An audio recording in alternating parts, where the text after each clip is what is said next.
Bonjour Pierre Boutron, Bonjour madame.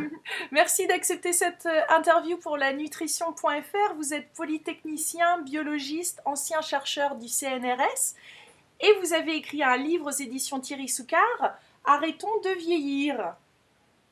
Ouais. Vous vous êtes intéressé à l'immortalité, mais dites-nous, pourquoi vous avez décidé d'écrire ce livre en fait?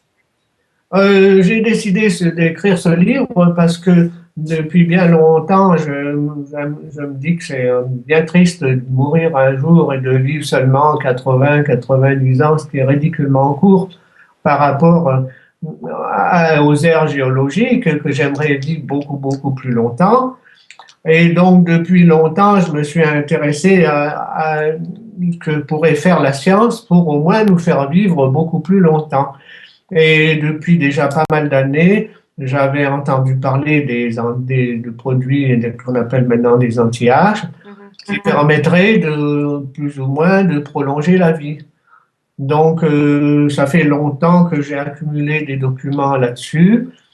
Et puis un jour, ben, c'est Thierry Soucard qui m'avait déjà interviewé d'autres fois sur la cryobiologie. Comme on a discuté un certain nombre de fois ensemble, il m'a dit, puisque ça vous intéresse, pourquoi vous n'écririez pas un livre? Et c'est comme ça que je me suis décidé à écrire un livre sur le sujet. Seulement, D'accord. évidemment, j'ai dû approfondir beaucoup mes connaissances pour écrire ce livre. À cette époque, j'avais encore mon bureau au CNRS et donc j'ai passé beaucoup de temps à chercher des articles scientifiques originaux pour être plus rigoureux que bon, ce que j'avais lu dans la vulgarisation m'a pu me servir de guide, mais après j'ai voulu approfondir. J'ai d'ailleurs passé 3 ans pour écrire ce livre, parce que évidemment, c'est quand même un énorme travail si on veut ne pas rester dans le vague, mais donner des choses un Ouais. peu rigoureuses. Alors qu'est-ce qui vous a particulièrement surpris lors de cette recherche? Qu'est-ce que vous avez découvert? Ben, je peux pas dire vraiment que j'ai vraiment découvert des choses vraiment nouvelles, mais parce que je les avais déjà trouvées avant. Historiquement, j'avais d'abord eu l'attention attirée sur la vitamine E. Mhm. Et la première substance dont on a dit que ça devait peut-être pouvoir prolonger la vie en tant qu'antioxydant. Bon, je rappelle en 2 mots de quoi il s'agit quand on parle des antioxydants. Mhm. Lors du métabolisme, en particulier dans les chaudières des cellules, donc les éléments qui fournissent de l'énergie, qu'on appelle les mitochondries, lors de la combustion du glucose, il se produit, il y a l'émission de molécules incomplètes qu'on appelle des radicaux libres.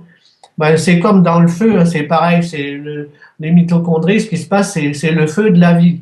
Bon, le feu, c'est dangereux, mais malheureusement, ce feu-là, on ne peut pas s'en passer parce que sans ce feu-là, on ne peut pas vivre.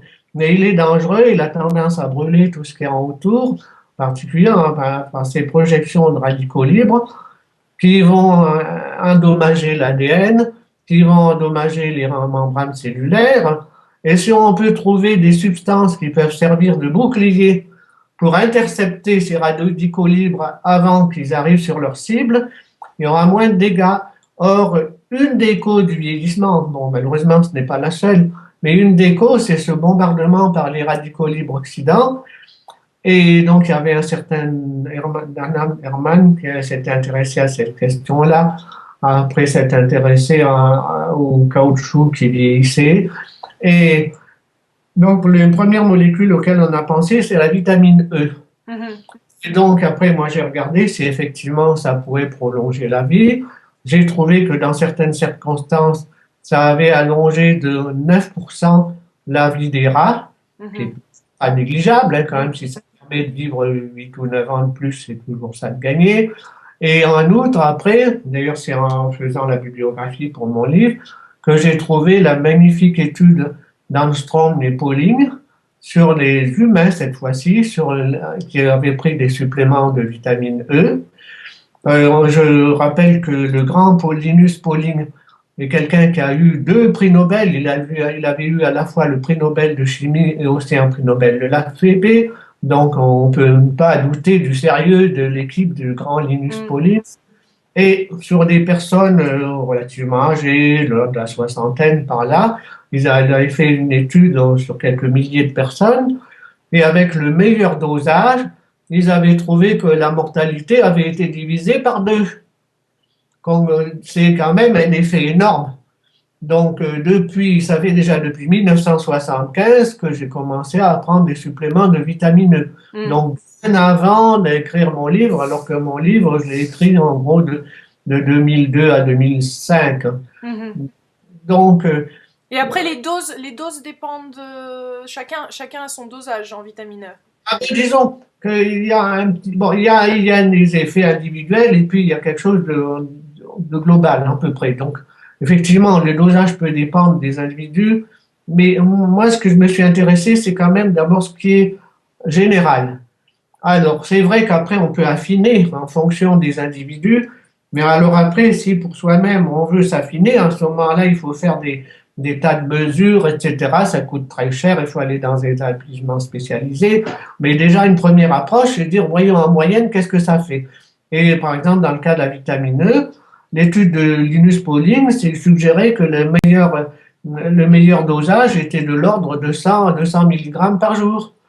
Par contre, donc c'est avec ces dosages qu'il y avait 50% de plus de gens qui survivaient sans supplément. Mais par contre, s'ils prenaient 1 gramme par jour, eh bien, on retrouvait la même mortalité que s'ils prenaient rien. Donc effectivement, trop d'antioxydants ou trop d'anti-âge en général peut être nuisible. Seulement, malheureusement, dans les médias, il semble qu'il y ait beaucoup de gens qui veulent qu'on ne vive pas trop longtemps, surtout ne pas aller contre la nature, ça ils veulent surtout pas.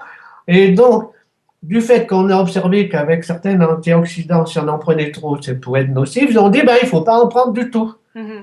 Comme le cas, par exemple, du bêta-carotène, on a, ouh là là, mais on a fait des études sur les fumeurs, finalement, ils avaient encore plus de cancer du poumon s'ils prenaient le bêta-carotène, malheureusement. Mais en fait, on ne sait pas, enfin, moi, en tout cas, je ne sais pas au-delà de quelle dose, mais quand on prend des petites doses qui correspondent à 2 ou 3 carottes par jour, je ne pense pas que ça soit nuisible. Et après, ils ont généralisé à tous les antioxydants. Non, ne prenez pas de suppléments, ne prenez que des régimes. Et moi, je suis tout à fait contre ce point de vue-là. Bon, dans la pratique, en fait, le consommateur moyen, celui qui a envie de vivre plus longtemps, il se trouve pris entre deux feux. D'une part, les médias qui disent ne prenez que des régimes, meilleur régime, ça suffit. Et puis d'autre part, les marchands d'anti-âge et de suppléments alimentaires en général, qui, pour gagner plus d'argent, poussent à ce qu'on achète plein de suppléments, y compris pour toutes sortes de maladies qu'on n'a pas. Finalement, mais le consommateur ne sait plus qui croire et quoi faire. C'est ça le souci. Voilà, alors moi, c'est ce que j'ai essayé d'éplucher dans mon livre, essayer avec les données encore incomplètes qu'on a, les données encore mais scientifiques, qui sont malheureusement quand même incomplètes, essayer quand même de trouver un dosage optimal qui puisse en moyenne convenir à peu près à tout le monde.